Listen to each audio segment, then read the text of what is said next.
What's up guys, welcome back to Fancy Goldfish Fanatics. Today we have another episode of Tank Tours. Now today we have three really nice tanks on the channel, and these have actually been submitted by you guys at home. Now if you haven't had your tank featured on the channel, or you have maybe a long time ago and it's changed quite a bit, then feel free to leave a comment down below or send me an email. The email is in the description. We can get your tank or pond or setup on the channel like in the video today.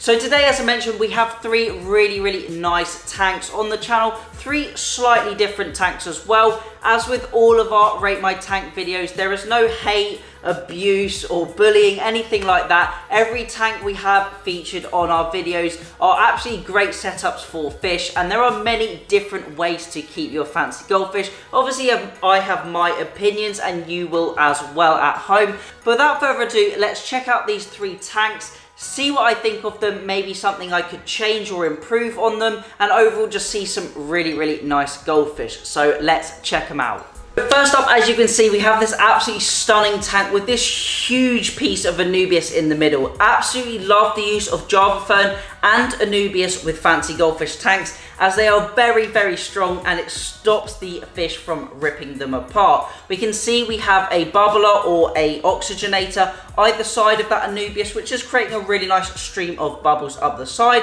Looks like we've also got some Anubias or some plants planted on the sides as well. Loving the fantails, the Ryukin and the Aranda. Real nice mix of assorted colours and varieties in this tank. You can also tell there must be some really good filtration on this system, as the water is lovely and clear and the plants look like they are really thriving. Obviously they're using up all of those nutrients, and hopefully we can see the filter now. Looks like we have a Tetra canister filter. These are, I think, quite an old canister filter, but we've got two of those on this system, so they're clearly doing a great job. Actually, we've got three canisters on the system, which means these fish are getting a huge amount of filtration.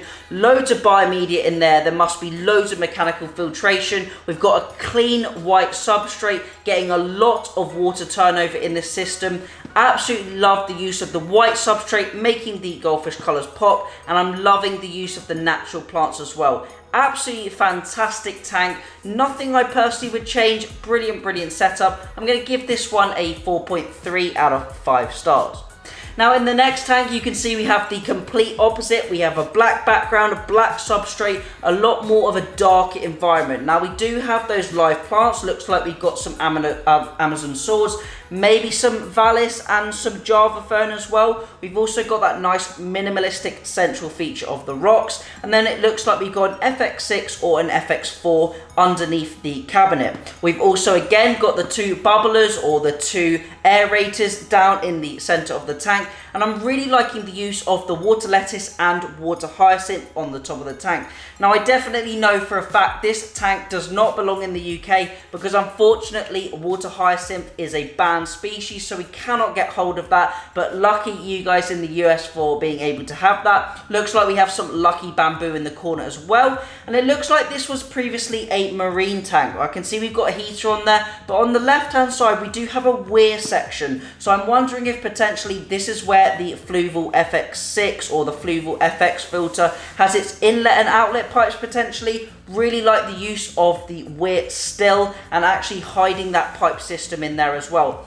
Wondered potentially could you get that Eheim Jaeger heater in there as well, maybe get that sort of out of sight potentially. That's one thing I would consider changing if you could, but I do like the use of that black substrate, and also we've got those sponge filters on there, keeping that water lovely and pristine.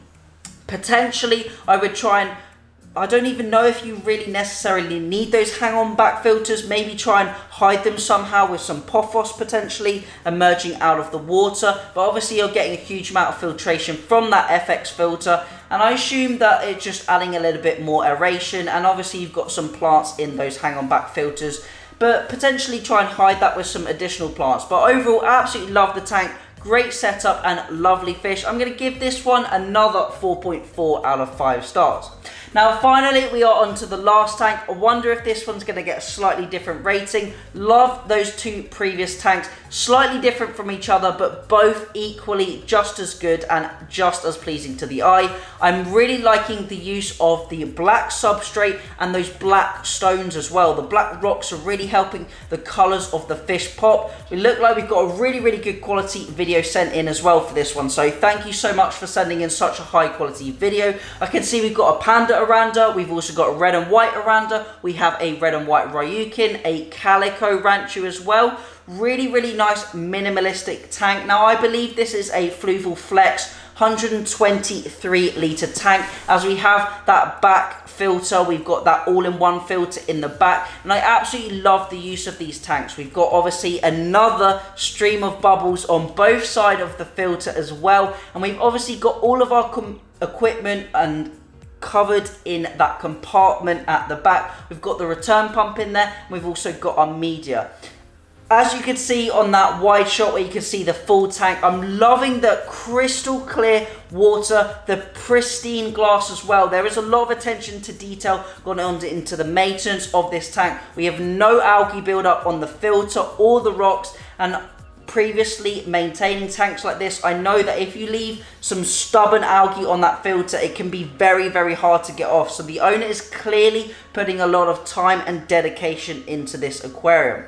Now I really like the quality of the fancies. Look like they're in pristine quality. They look really well cared for, and obviously having a minimalistic tank with no live plants that the fish are going to be able to rip apart or uproot, and having no sharp edges on those rocks as well is going to help enable those fish to keep in tip-top condition and not damage themselves potentially if they are chasing each other or they are spawning as well. But I'm liking the use of the different varieties and the fact that this tank isn't overstocked. Now obviously the Fluval 123 litre tanks aren't the biggest of tanks, but you can definitely get away with having a few fish like this hobbyist has in the tank here, especially if you're adding a nice amount of biohome or biomedia into that rear filter section. And I also know that they have, I believe it's an Eheim skimmer in that back compartment as well, which helps keep the water surface clear of any dirt, detritus and debris. We can see here we've got some modified sponge filters in the rear of the tank, and we have that nice diffused flow over the surface, meaning that our fish are not getting blown around the tank. There you can see that skimmer that I mentioned earlier, which has been used nicely. I wonder if that would fit in the back section. I believe not, and I believe it's probably doing a much better job outside of the filter compartment. But overall, love this setup. I would say this is one of my favorite of the video. I'm going to give this one a 4.6 out of 5 stars. Thank you for the submission. So that is it for today's video. Hopefully you enjoyed seeing those different setups, the different fancy goldfish, the scapes, the plants, etc, etc. It's always nice to see different tanks and the way different hobbyists keep their fancy goldfish. As I mentioned at the beginning of the video, if you'd like to have your tank or your setup featured in a video just like this one today, you can pop me an email down below and we can get your tank featured on the channel. We also have a tank tours series where we focus a video specifically on one setup. We do more of an elongated video on it. But that is it for today's video. As always, if you have any questions, please leave them down below. And if you have any video suggestions, please also leave them down below as well. As hopefully many of you will know, the GSGB event is very close and it is closing in on us, and it's going to be coming very soon. Myself, I am doing a talk there, and obviously if you are following Star Fisheries on social media and you are following me on social media, be it the Instagram or the Facebook links down below, you will know the event is just around the corner, and we have some amazing fancy goldfish that are going to be on show, lots of fish to buy as well. There's going to be talks, as I said, I'm doing a talk, and overall there is going to be so many people there all talking about their fancy goldfish. But that is it on the GSGB event. Hope to see you guys there. Thank you all for watching. Remember to keep those water changers up, and happy fish keeping.